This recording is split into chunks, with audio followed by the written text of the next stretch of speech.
And a one, and a two, and a three. Redirecting to YouTube. All right. Uh-oh. Looks like we have an error.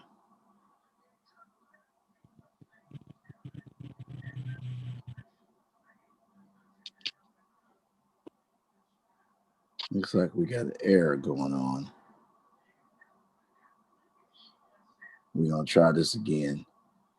Okay, according to this thing, we are live on YouTube. Let me make sure that we are actually live, because on my initial feed, it said we had an error. So let me make sure.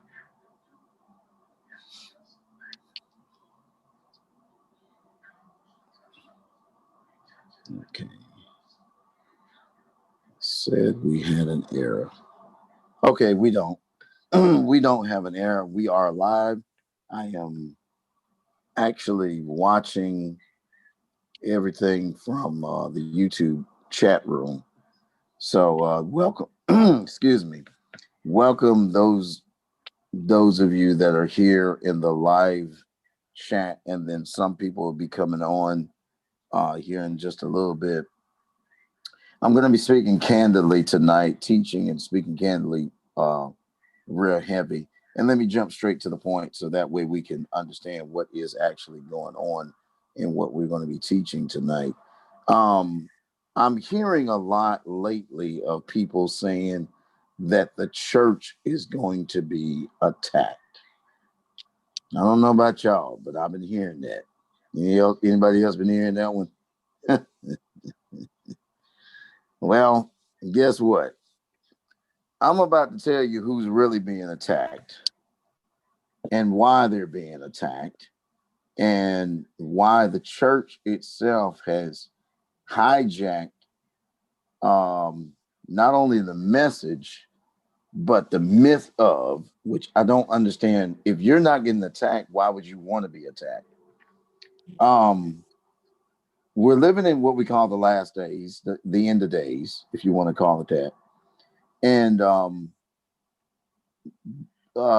if we look at the local news and all the things that's been going on, we pretty much know what's going on. We got a new president elect, and then there's circumstances and situations going on with that, which are not cool. And not only that, but we're having some circumstances and situations that are popping up about these all of a sudden prophets popping up out the woodworks prophesying about this particular election, because it was watched from all over the world. Everybody is weighing in on it as to give their insight as to what they think is the will of the Most High. Well, I'm here to bring up a couple of subjects to you tonight. Number one, I think people forget who the real enemy of the voice of Yahuwah.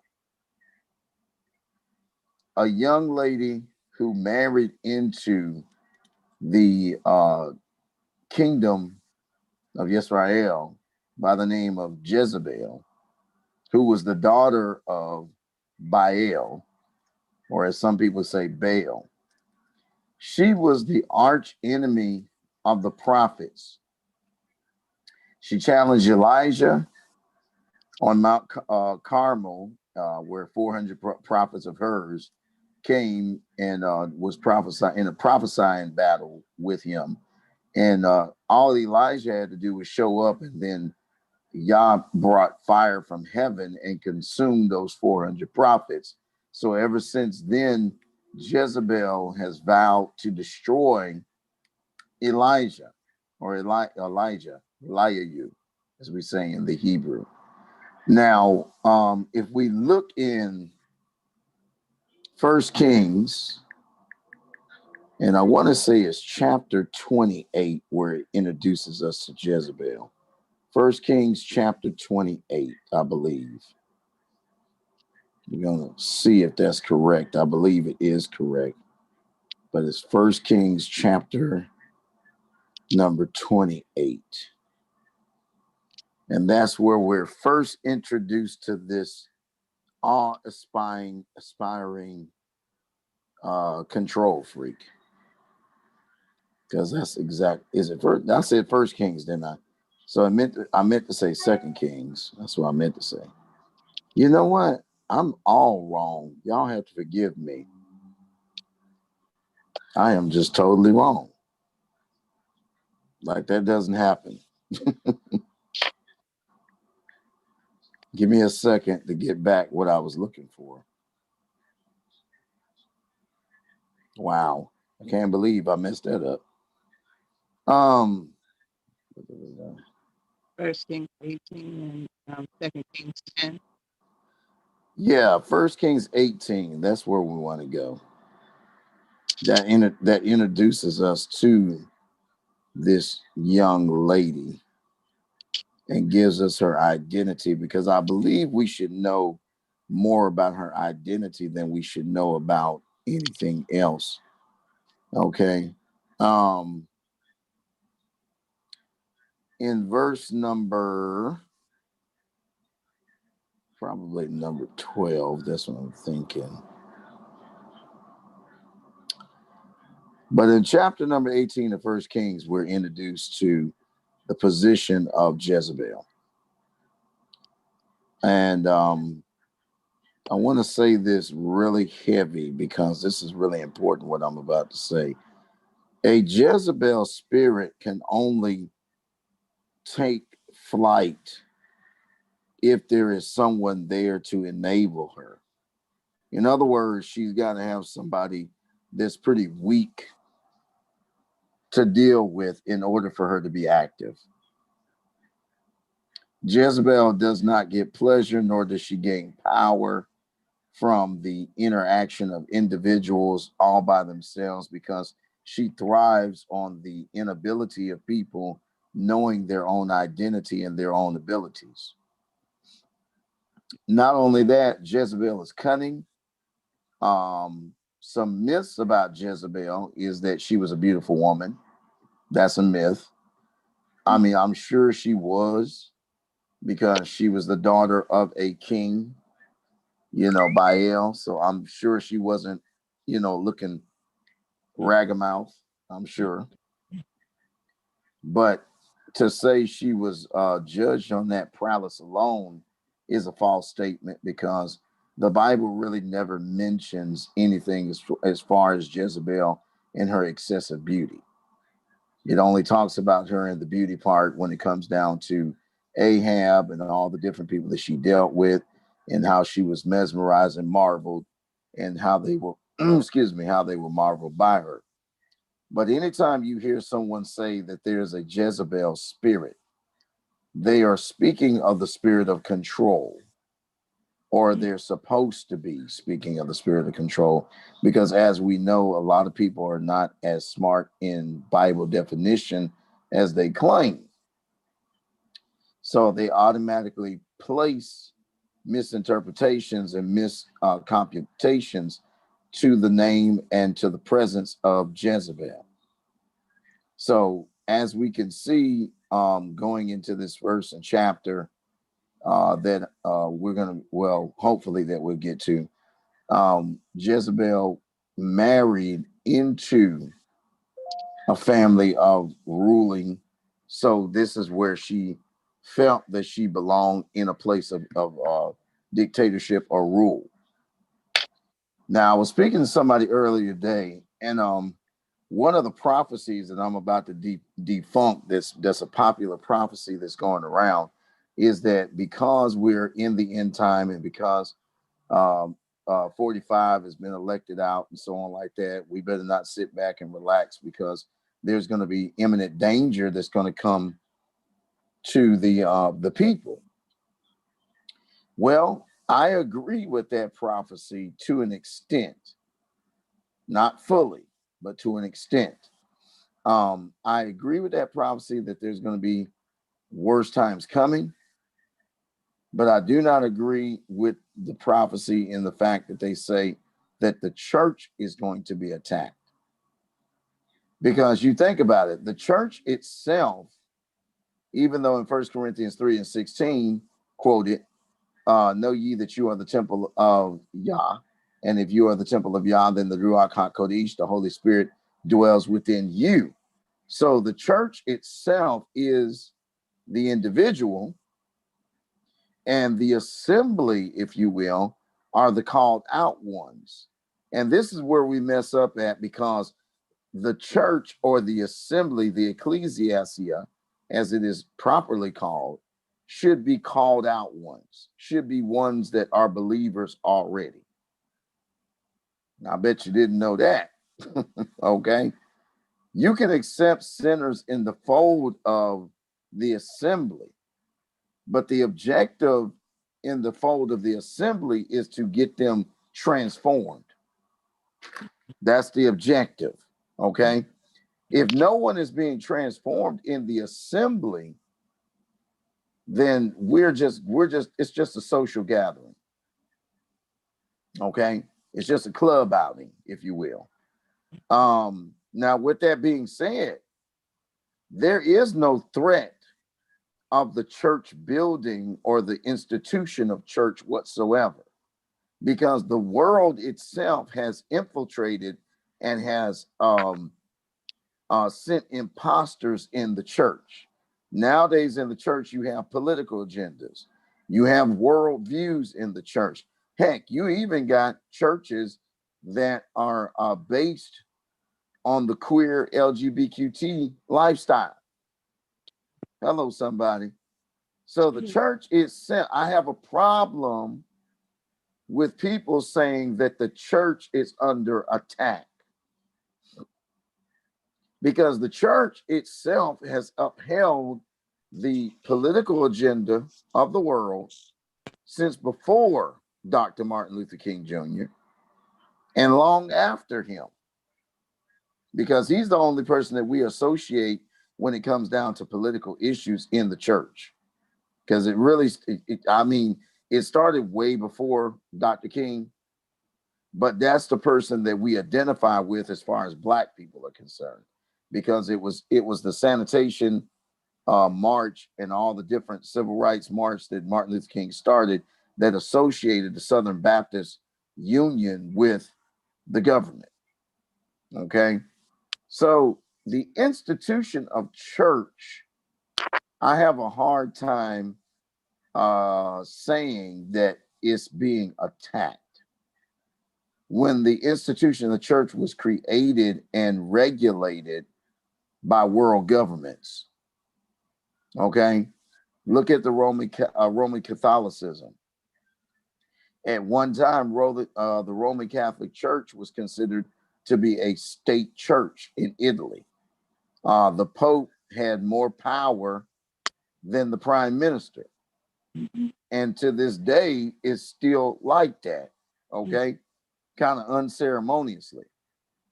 Again, I say this, that I have a hard time getting with this notion that the church, quote unquote, is being attacked. How can the church say this when they have conformed to the world's designs? Okay. I'm just throwing this out here for food for thought. But what I do believe is that the enemy of Jezebel, who we are told in the Bible in the end time would be prevalent in this hour, I do believe that the enemy of Jezebel is the ones that are being attacked. And the enemy of Jezebel, people, are the prophets. Point blank, the prophets. Go to Revelation, the 19th chapter and the 10th verse. Elder Kim done heard me scream and holler this since she met me. That's been a minute, so you can imagine what her ears feel like right about now. Okay. Revelation 19 and 10. I got to destroy this theory and place in your head what's really going on. Okay. Last night, I was talking about the language. I know some of you remember that. I was talking about that regardless of what language you speak, A lot of times people criticize you because of the dialect. Okay. When you speak in dialect, you're actually speaking the same thing, just in a different way. And it should have the same meaning unless the word has been translated. So, with that being said, the Bible itself should have never been translated, because when it got translated, a lot of the meaning of the true words were lost. So that means that a lot of things that we're defining through such Bibles as the King James are incorrect, okay? Because they're coming from the perspective of a Shakespearean style English, which was dominant at that time, especially in 1611, because that was when the first King James Bible was actually published, 1611. But watch this in Revelation 19 and 10. Watch this. I'm going to read this from the Sefer, the Sefer. It says, "And I fell at his feet to worship him. And he said unto me, see, you do it not. See, you do it not." Let me say that again. "See, you do it not. I am your fellow servant and of your brethren that have the testimony of Yahusha. Worship Yah, for the testimony of Yahusha is the Ruach Niviwaha. Niviwaha. Okay, which means the spirit of prophecy." I just answered what I was trying to teach tonight. Just in 5 minutes, I just answered it right there. Some people say, what is the language we're supposed to be speaking? The language is called prophecy. How do you learn prophecy? Well, you get revelation. How do you get revelation? First of all, you have to be redeemed under the blood. Okay? So it doesn't matter the language that you're speaking in the physical sense, because first of all, the Bible's been translated, so that means it's been doctored into another language that most people don't know how to speak anyway. So we have to pray and ask for the indwelling of the Holy Spirit, the Ruach HaKodesh, in order to understand the rest of it. So the attack I see is an attack on the prophets, because the prophets understand this language. They literally understand this language. Go to Amos, the 3rd chapter. Amos, the 3rd chapter. I'm going to prove my point. And we want to thank everybody that's here on YouTube, wherever they're at. Blessings to you. Sorry, we got a little rocky start, but we're here now. Amos, the 3rd chapter and the 7th verse. It says, "Surely Adonai Yahuwah will do nothing, but he reveals his secret unto his servants," who? The prophets. So that gives me a very, very clear picture as to who are the administrators, the teachers, and the appliers of the language of Yahusha in this time. He doesn't care what church you go to. He doesn't even really care if you go to a church. What he cares about is the revelation of prophecy. If you are prophesying in this hour and you're prophesying accurately, you, my friend, have become the arch enemy of the spirit of Jezebel. Because Jezebel ain't after the church. She wants to be a part of the church because of the pageantry and the accolades and all the upliftments that come with it. Because you know, when the Romans took over Christianity in the early century, they added pageantry and bliss to the Christianity part. So ever since then, everybody's been trying to get a piece of that.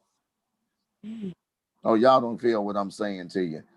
Ever since all of that time, they've been trying to get a piece of Christianity because they're trying to place Christianity in a awkward position that's equal with, if not similar to, that of prophetic power. Because we know that with Christ, with Mashiach, he just told us in Revelation 19:10 that his testimony is the spirit of prophecy. So if his testimony is the spirit of prophecy, that's the language that he's speaking now. Watch this revelation. So anyone that calls themselves spiritual and open to the spirit, if they are not prophesying, they are not speaking the language of Mashiach. Okay? Yes. Later for all this other stuff, because there's a lot of people that are giving definitions and laying out different formats that are not true. And they're basing their formats off of the disenfranchisement of Black people. We already know the Black and brown people were the first people on this earth. We don't need a science lesson for that. Okay? And we also know that Yahusha himself was a Black and brown person. See, the mystery is not in the identity. The mystery is in the language. We went from a physical language to a spiritual language. And because we're in the spiritual language, now he's asking and telling us, conforming to us about prophesying.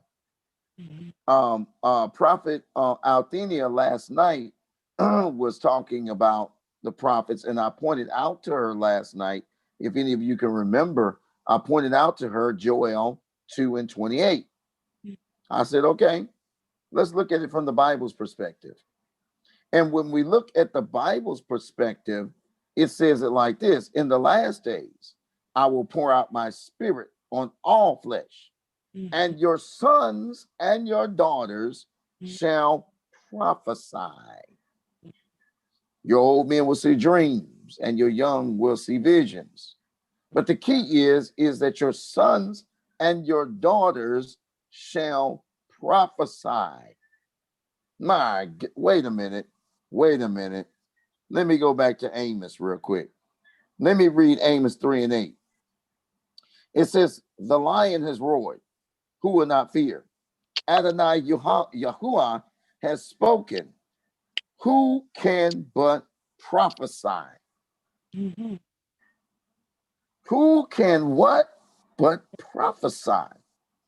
So you mean to tell me that we are not advanced until we have learned the revelation of prophecy? We're still digging in a book that don't make no sense because we don't have the spirit to reveal it. Oh, y'all don't like me. Y'all don't like me right now, because I just revealed all the false prophets right there. That's the reason why we got so many false prophets rising up on the scene, because they know that you don't know what you know because you don't know your identity. Oh my goodness. Shut the front door. Yeah. So if this is true, which it is, and Mashiach was speaking a language to us to let us know that you got to prophesy. The next question is, what is prophecy? What is prophecy? How can one prophesy? Well, the root word prophesy or prophecy means to preach or to proclaim. Okay? What are you preaching and what are you proclaiming?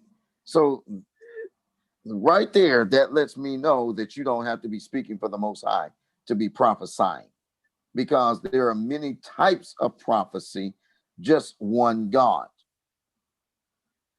So we better understand who we're speaking for when we call ourselves speaking in the spirit, because we could be speaking damnations and curses on people, but yet still be prophesying. Okay? So it's better that we learn the word and the revelation of the word, because the book of Revelation gives us a swift and strong warning in the end of the book, it says, accursed to anyone that takes away and adds from the words of this what? Prophecy. Didn't say the book. It said prophecy. Ooh-wee. He said, accursed are them. Because anyone that takes away from this is taken away from a divine order. It's taken away from a divine. That's why I use the Sefer, the Sefer book, because it means divine book and it has been transliterated. So it has its real meaning has not been taken away. So when I read it, I'm reading accuracy from the spirit and the natural. I'm not trying to advertise this Bible, but I'm just telling you something real about some of the Bibles that you guys read. Because sometimes, especially when you get the wrong teachers that don't know explanation, they already screwed up. So they screw it up even worse when they don't have the spirit of revelation to add to it or to explain it. Excuse me. Because they can't add to it, because if they add to it, there's a curse that's going to come upon them. A guaranteed curse will come upon them if they add to the book. Oh, I can't get y'all to talk to me up in here.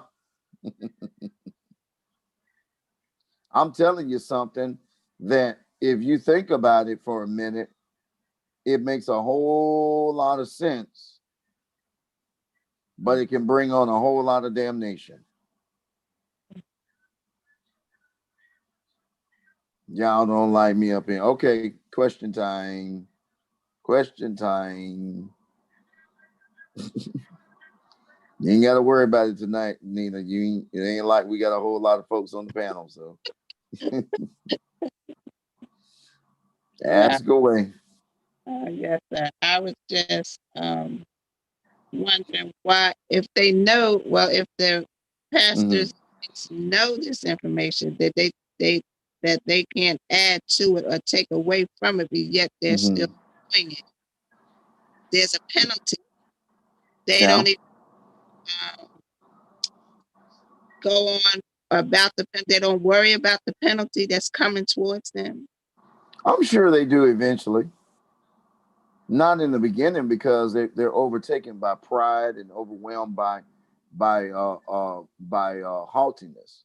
So those two spirits right there make you blind to the fact of what you have done, or even that you've done anything, because a lot of them don't feel like they've done anything wrong, because they just keep on going forth the way they go forth. See, that's what you call cliques. See, the church has many cliques, and if you don't agree with a certain clique, then of course you don't get added in that group.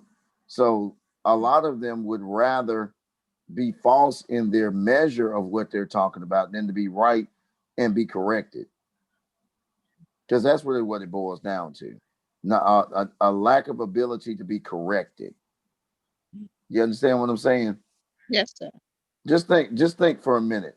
If I'm preaching 20 years, and all 20 years I had to redirect my teaching, and I had to stand up and tell people, you know what? I apologize to you guys. I taught wrong. In a superior person, or what they think is a superior person, they feel like that is embarrassing. To those of us that are truly rooted by the Spirit, we think that's humbling. But to the flesh, that's embarrassing. And then you have to understand too, to add to just what I said, they're not prophesying. Because first of all, they don't understand what prophecy is. They think that prophecy is telling everybody's future, telling them a brand new car, house, and all this other stuff.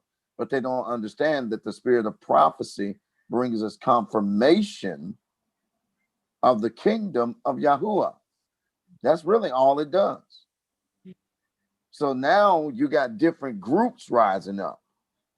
In the Christians, you got the Mormons, you got the Church of God in Christ, Church of Christ. In the Hebrew camps, you know, you got so many different ones now. And then now you got some camps that are teaching that if you're not speaking a certain language, then you're not of the Most High. And they missed it. Even Christians say that too. Hebrew Israelite camps say that, and even Christians are saying that.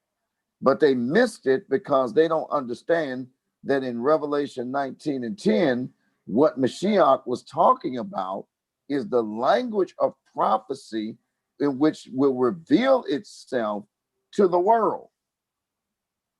Hello, somebody.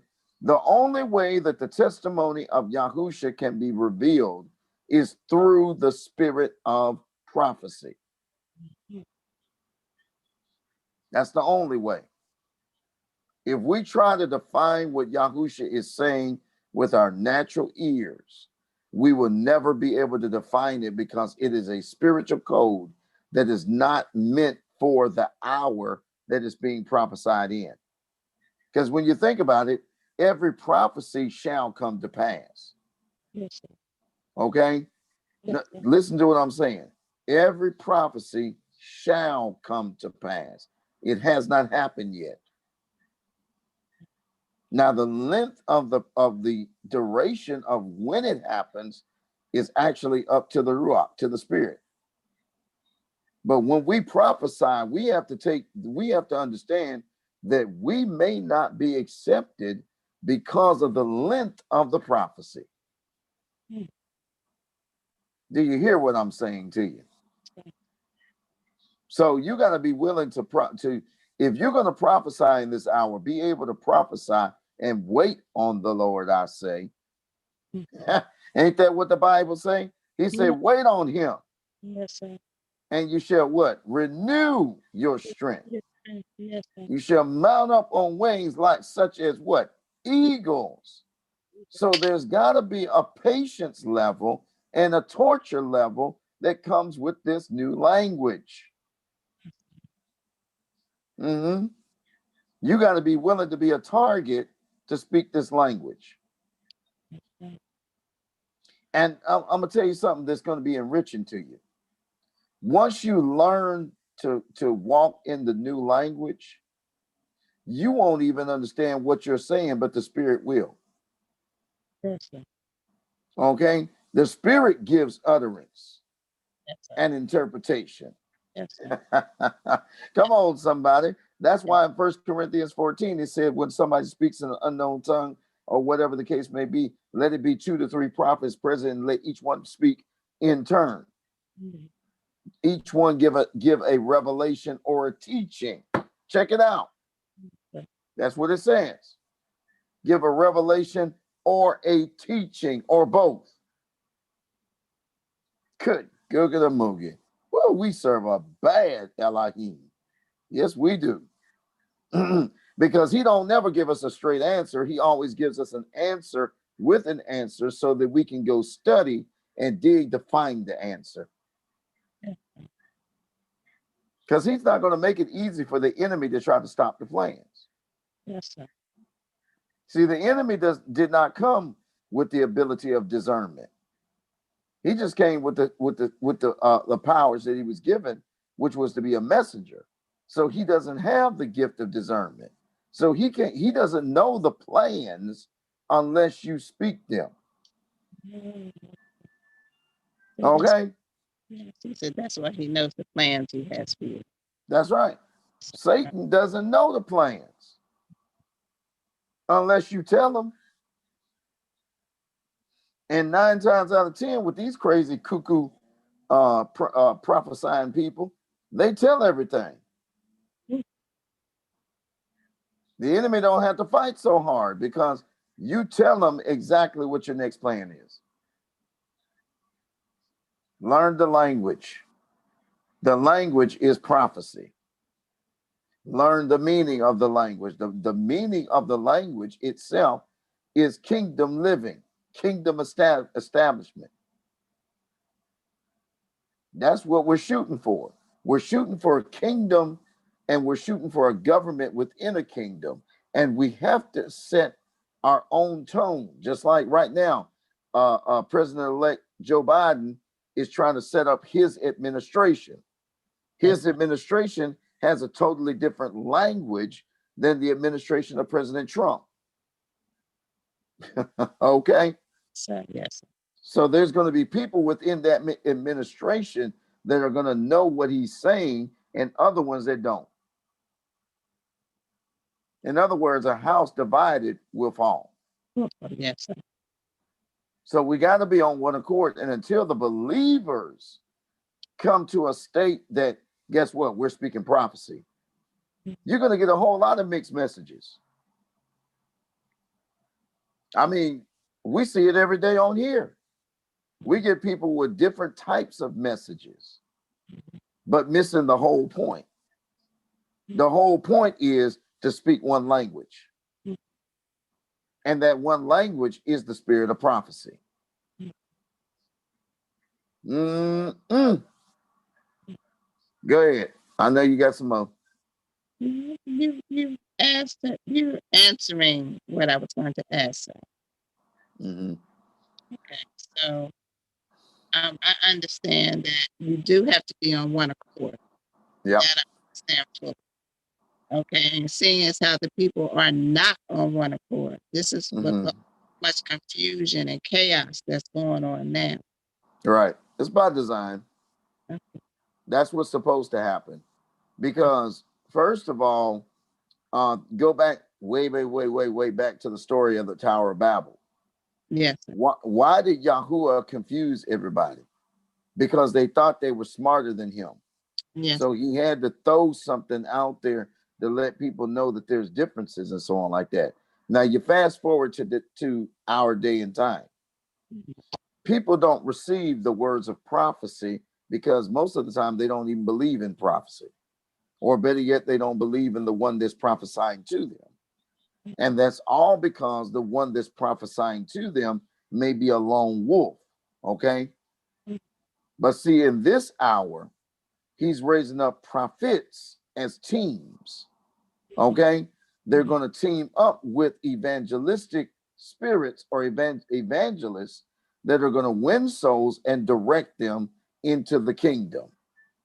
See, we had our opportunity to do right in the church, but the church was throwing a whole bunch of self out there. So now that the church has failed in his task, he's left it up to the spirit of the lame spirit of the end time to bring in the kingdom. And so the kingdom is bringing about a brand new order and language and different definitions. Hello, somebody. The kingdom of Yahuwah is governed with the language of prophecy.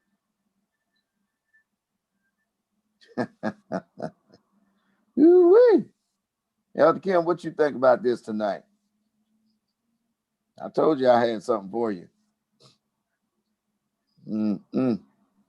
Oh, yes.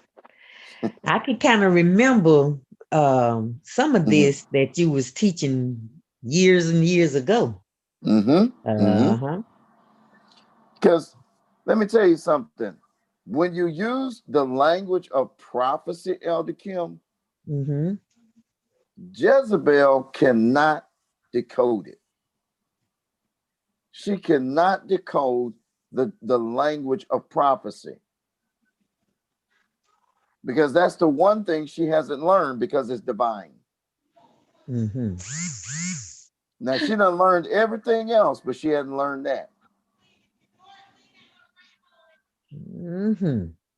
So all that stuff that people talking, see, in for a long time, people was telling me there wasn't no more prophets. There wasn't no more prophecy and all this other stuff. And that's the reason why they were saying it, because the spirit of Jezebel had crept into these places and had closed off the spirit of prophecy from their understanding. So of course they thought prophecy was gone. But glory behold, 2020 is coming, and people are starting to see prophecies come to pass. And they're like, okay, what do I do? What do I do to get in on this? Well, there's nothing you can do to get in on this. You have to be born with revelation. Mm-hmm. Mm-hmm. See, the less people, the more you learn it. The more people, the bigger the commotion. Mm-hmm. Doesn't it as a leader, as a teacher, and an overseer, it does not bother me when I see few people, because 9 times out of 10, I'm telling something right, because there's people trying to find other avenues to get what they need to get. Oh wow, go ahead, Nina. I feel a question. No, no, no, no. You answered. Go ahead. You answered, sir. You answered. Hmm. So, for those people that think, and let me say this very strongly, if you think that the Hebrew language is not important in today's time, then you're not really actually following the spirit of prophecy, because it was through the Hebrew language there were certain things that were said in the language and through the language alone that untapped and unlocked miracles and blessings. Okay? Okay. So I cannot tell somebody that this is going to happen for them, that's going to happen for them, without letting them know what the consequences of not following the spirit of prophecy will do for them. Okay? Bottom line is, if you don't want to be prophesied to, then you don't want to be informed by the spirit, because that's how he's communicating with us. Uh-oh. I just said something. Yeah. Okay. May I ask that? Yeah, go ahead. I knew it was coming. That means you already have this. The spirit has to dwell already inside of you. Yeah, it has to be unlocked. Oh. See, you have to understand the Holy Spirit, the Ruach HaKodesh, comes from within. Mhm. So it lays dormant in us, but it is, if you look in First Timothy, we have been selected to the gifts that we have by the laying of hands of the elders. Mhm. Oh, y'all don't hear what I'm saying. So that right there opens up the window of untapped possibilities through the spirit of prophecy. Mm-hmm. Mhm. Next question, sir. Yes, ma'am. You allow everyone to lay hands on you. Mm-hmm. Well, you can't let everybody lay hands on you, because if they don't have the spirit of prophecy and revelation, they shouldn't be touching you anyway. Because, see, I don't have to physically lay hands on a person to speak life into them. Yeah. But it all comes with maturity and understanding. But first of all, we got to get up out these Sunday morning churches, okay? Because these Sunday morning churches got it all wrong in the first place.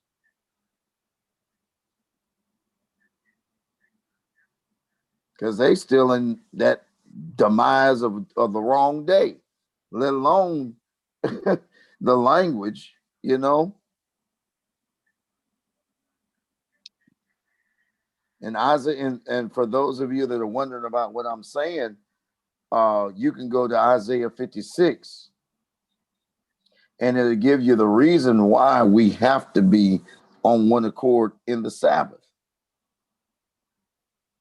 See, we got to see one thing that I tolerated in my past with this ministry was that we had a lot of people that came in this ministry that got the information and took it back to Sunday morning churches.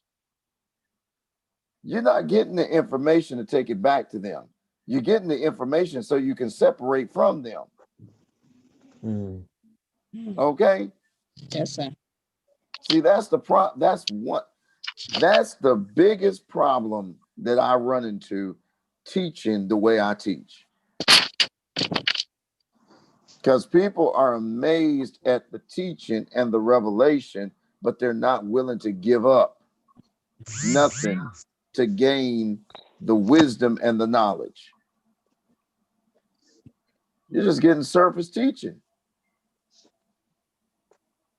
And then the ones that do actually worship on the Sabbath, they worship on the Sabbath, but then they deny the one that has led them to the Sabbath. Mm-hmm. So, I mean, you're like, okay, which world am I going in? What understanding am I going to take? You take the understanding in the word, because in Isaiah 56, as a matter of fact, turn there. I'm going to show you. I'm going to show you. I ain't going to keep talking about it. I'm going to show you. The last chapter of Isaiah 56 says it all. And I like the way the Sefer reads it, because it's going to tell it like it is. Let me get there. Isaiah 56. Okay. Let's go to let's see. No, go to verse number 10. Verse number 10, it says, his watchmen are blind. They are all ignorant, and they are all dumb dogs. They cannot bark. Sleeping, lying down, loving to slumber. In other words, lazy as hell. Okay. Verse number 11. Yea, they are greedy dogs, which can never have enough, and they are shepherds that cannot understand. They all look to their own way, everyone for his gain, for his quarter. Oh man, man, man, man. And then it says here in verse number 12, he says, come ye, say they, I will fetch wine, and we will fill ourselves with strong drink. And tomorrow shall be as this day, and much more abundant. Come on, man.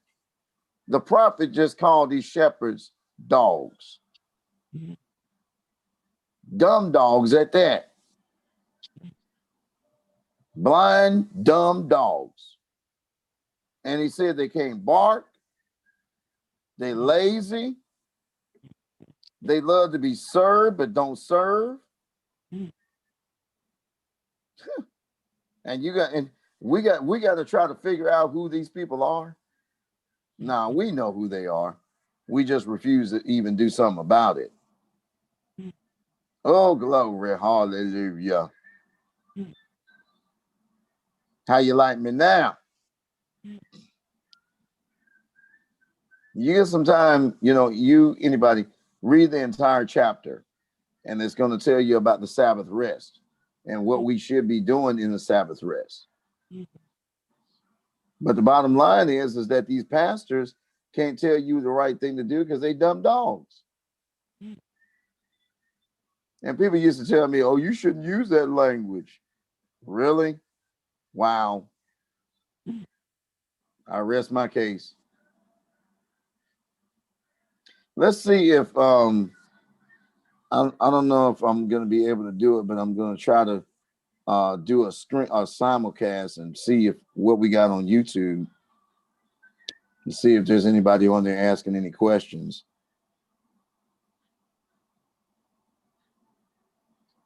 Okay, let me pull it up. I'm going to try to do a screen. So, any questions? Nina. Yes, sir. I mean, in the chapter that you just read of Isaiah, Yeah. the last portion of that says, "Let us drink," where they're going to be fear until, like you said, till tomorrow. So that means they're going to be drunk. Yeah, drunk with power. Drunk with power, drunk with false imaginations of what they can and can't be. Sure. And then wouldn't hurt. Some of them probably will have physical wine and God knows what else. So that's a very wide range, but it's true.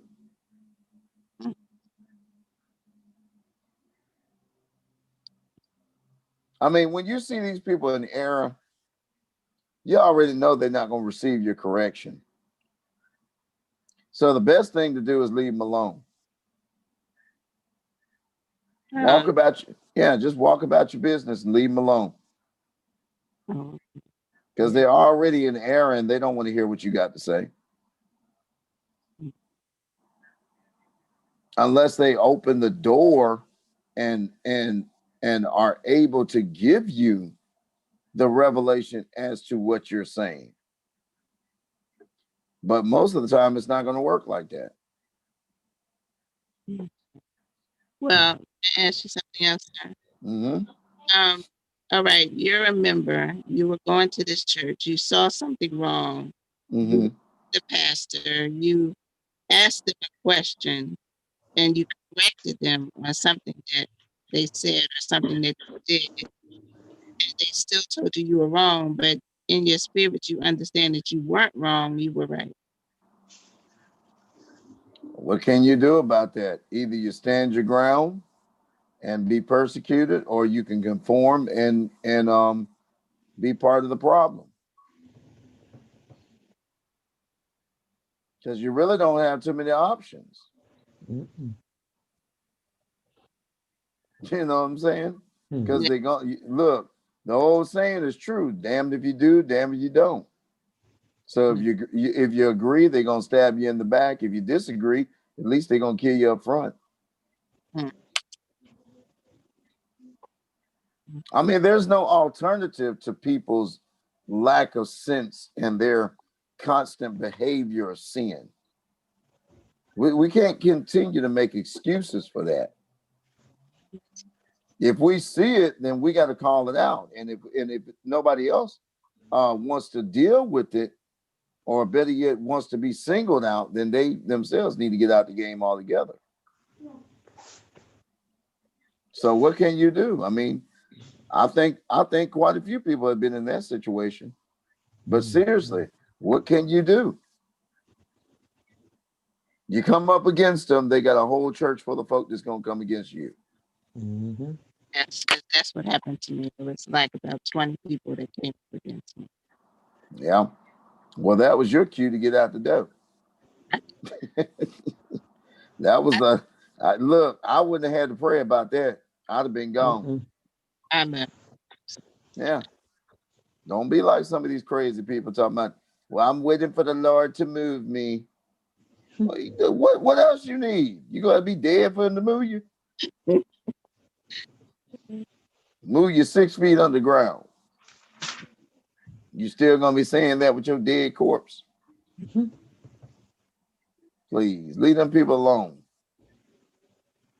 Once I realize that people are just full of crap, I eliminate myself from them. Mm-hmm. And recently, and I must say this comes with my age, the older I get, the less drama I do with it. I just do it. Because I'm gonna tell you something, drama is not a spirit becoming of a saint. We should never leave circumstances or even get caught up in other people's drama, because we're the Bible tells us to strive for peace with all men. And drama ain't peace. Oh Lord, I just said something that normally it might hurt some people's feelings. You mean tell me I can't rebuke? I didn't say you couldn't rebuke nobody.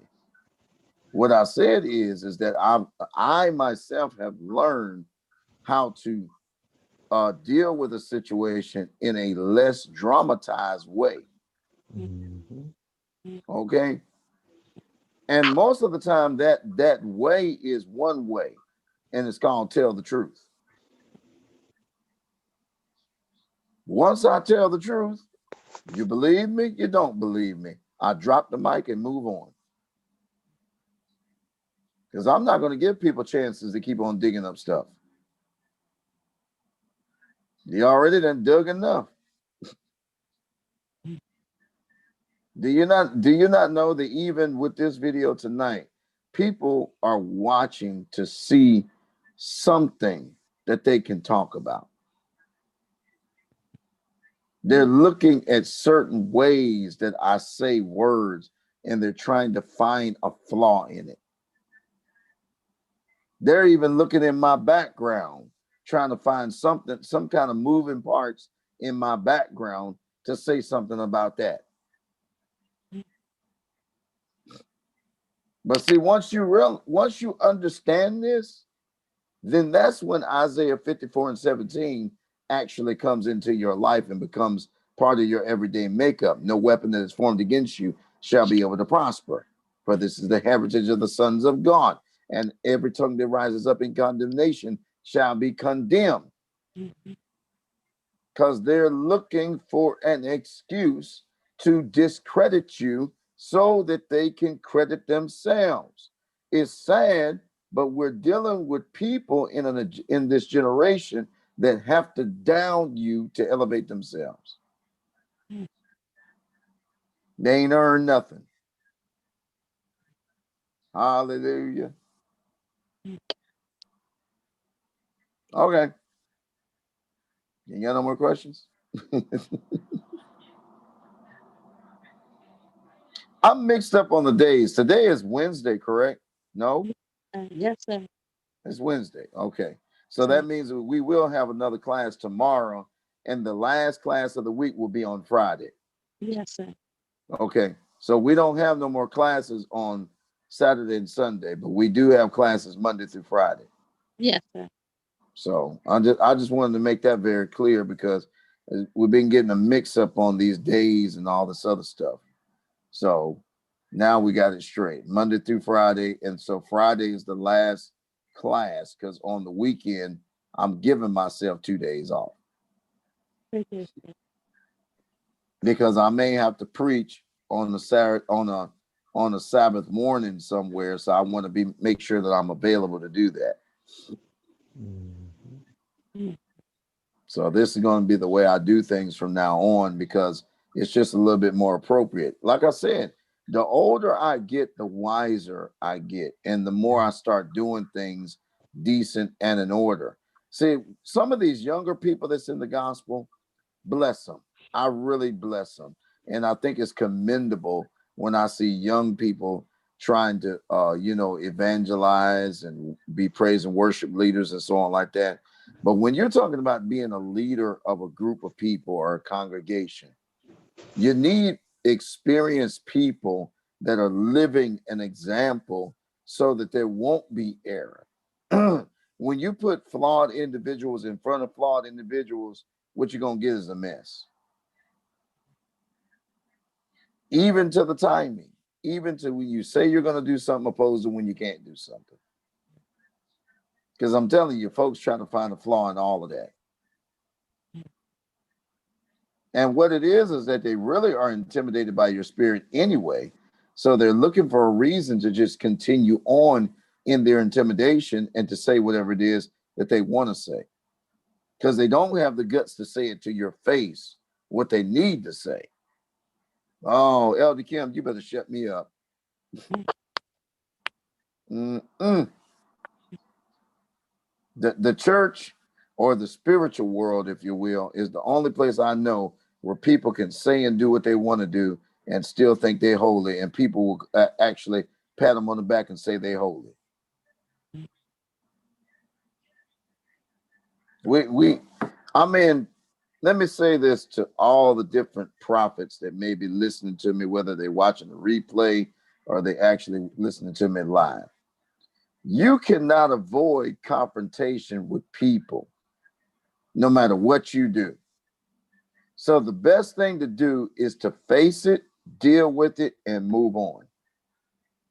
Never, ever deal with people with unresolved issues, because those unresolved issues could be a trap for you to fall right into. Because the integrity of the kingdom is at hand. We don't care about what people think about us individually. We're looking at the integrity of the kingdom. And that's regardless of whether you Hebrew Israelite, Messianic, or Christian. It don't matter. Ain't nobody gonna say, look at that hypocrite Hebrew Israelite. No, look at that Hebrew. They're gonna say that hypocrite that believe in Jesus. I don't care what you call yourself, that's what they're gonna say, because that's what they associate. So we got to make sure that we ain't making the Father look bad in our everyday doings. I don't even know where all that came from. But anyway. All right. On my end is 6:22, so we've been here long enough.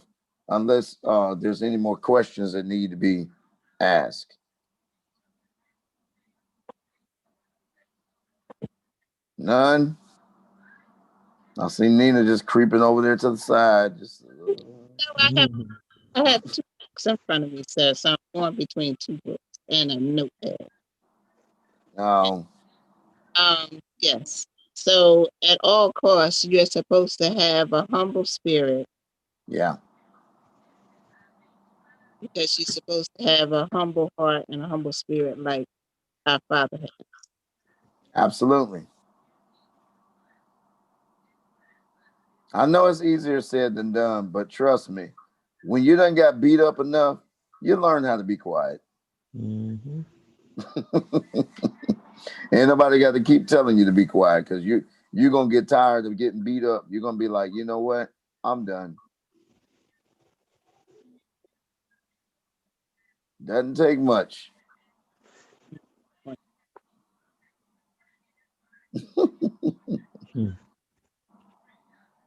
And that's how I know people that are really ready for truth, because the people that are ready for truth, they'll humble themselves to get truth. But if you're still out here ready to try to prove some type of point that don't exist, you'll be arguing and fussing with the world. What point does it do to argue with people over truth that's not going to change? They'll experience it eventually. What they say, you're going to get it sitting or crawling. Because you're going to be down when you get it. So you just got to choose in which position. Okay. All right. We're going to be back again tomorrow night. Same time. I was a little bit late tonight trying to get some things done, but I'll definitely be on time tomorrow. If you're those of you that are on Zoom and I'm not there yet, what it does is it puts you in the waiting room, or I'm going to make sure that waiting room is still available until I get there. But I shouldn't be no more than like maybe 5 to 7 minutes late if I come on late. But I can promise you I won't be late tomorrow. But I was late tonight because I was handling some business. And then two, I spoke. Today is Veterans Day. Happy Veterans Day to all my fellow vets. And I spoke today at a Veterans Day event via Zoom that was simulcast over the Veterans Memorial Coliseum. So I was, doing a lot of things today, had a lot of irons in the fire, but I never get so busy that I can't do my own teachings. So I thank everybody that's here. If you want to donate to this ministry, all you have to do is go to the Cash App, hit the $, type in Chief Apostle Keefa. That means go to hit the $, type in Chief Apostle Keefa. Keefa is spelled Kepha. Or you can go to PayPal, paypal.me / capital K, capital I, SREAL. Okay. Those are the two ways of giving, to PayPal and through Cash App. And if you don't use either one of those and you would like to be a contributor to this ministry and the work of this ministry, all you got to do is contact me, whatever way that you can, whatever means that you have to contact me, and we'll work out something, whether it be money order or whatever the case may be. I'll give you the address to be able to send whatever you can to the work that we do, because the gospel itself is free of charge. Yes, it is. but the work itself is not free of charge. So we try to do what we can to accumulate just enough money to keep the ministry running, because nobody's getting rich off this, me or included. Nobody's getting rich. So our goal is not to be rich in finances, but to be rich in spirit and to be able to see people grow in the kingdom. I am Dr. Kepha Ben Israel. I am chief apostle, major prophet, and a bishop in our Lord's church. So I thank y'all for being here tonight. For those of you that are on YouTube, continue to follow us and join us, and I guarantee you won't regret what you see and what you hear. I just want to say thank you to everybody. I'm not going to pray to get you out of here. I'm just going to sign off and let you guys say what y'all got to say. Thank Elder Kim Kerr, our administrative pastor, for being here. Nina for being here. Nana, as I call her, because without her, we wouldn't get too many questions. So we thank her for showing up. All right. Elder Kim, you got anything that you want to say lastly before I let everybody go?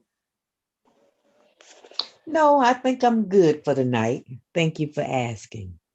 Absolutely. Elder Kim is our minister of defense.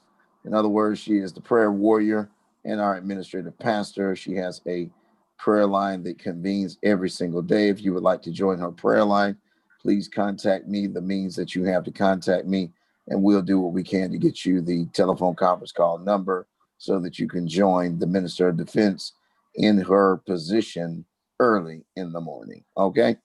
All right. I'm not going to pray. I'm just going to say good night, and you guys take it easy, and I'll see you on tomorrow. Good night. Have a good night.